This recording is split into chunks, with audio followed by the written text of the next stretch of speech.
Hello my friends and welcome back, and today we're going into Gus's guys to try their breakfast to see what's going on with them. Okay, so let's walk in. Hopefully they're not playing music, so then I can keep the audio going. So let's do it. Okay guys, so this is how we're going to do it. It wasn't any music playing. However, it was super loud in there. It was super crowded, like Denny's on Veterans Day or something like that. Anyway, I went with their Gus's special breakfast combo, which consists of country fried steak, scrambled eggs, and cheese grits. And of course, you know, I picked up some my favorite grilled cheese sandwich with natural cut French fries. Yeah, so you know I'm about to throw down for real. Yeah, it all looks really good. I had to say that initially. So first I want to dig into my grilled cheese, which was excellent. Crispy toast, and the cheese was gooey and melted. 9 out of 10. Now, moving on to the next thing. First, let's get some ketchup on those fries before we try those. Natural cut fries. Now, when I saw them, they looked nice and golden. However, when I bit into them, I knew immediately that something was wrong.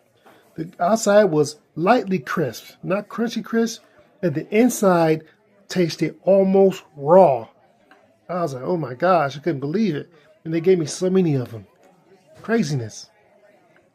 Now let's move on to the cheese grits, which I got to tell you that the cheese grits was nice and thick, the way I like it. However, the cheese was almost an afterthought. It was not melted, which kind of disappointed me because I like my cheese melted inside the grits so it can give it a little bit more flavor. So take a look at that. It's nice and thick the way it's stuck to the spoon. 8 out of 10. So even though the cheese wasn't melted, it was still a treat.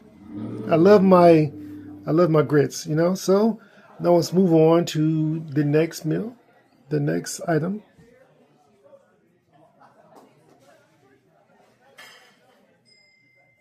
The cheese steak, not cheese steak, sorry. Cheese on my mind. The country fried steak, which looked really good from the outside. Like I said, everything looked cosmetically well on the menu. However, as soon as I bit into the country fried steak, I can tell that the crispiness was just on the outside. It was a mushy mess on the inside, and the gravy on the country fried steak had no flavor. 6 out of 10. Very disappointing. Very disappointing. And last but not least, we're going to go ahead and get into some of these scrambled eggs. Now, the last time I tried scrambled eggs, they were runny and kind of disgusting. These were fluffy and well cooked. I like them. I like fluffy eggs, and they were well cooked. I don't like my eggs to be runny and smell like snot. I don't know how they knew that, how I like them, but they did it right. Gus's, 8 out of 10 for them. Overall, yes. I have to get Gus's a Thank you guys. 7 out of 10. I'll see you outside. Because it was just kind of, everything's kind of irregular, but you know, hope you guys paid attention during the narration because it was far too loud inside. Now my score has nothing to do with the loudness or the atmosphere. It's all about the food, you know. It's like, you know, a brother loves to eat, you know what I'm saying? So yeah, 7 out of 10 for Gus's. That's my final score. Thank you guys for watching today, and I will taste you next time.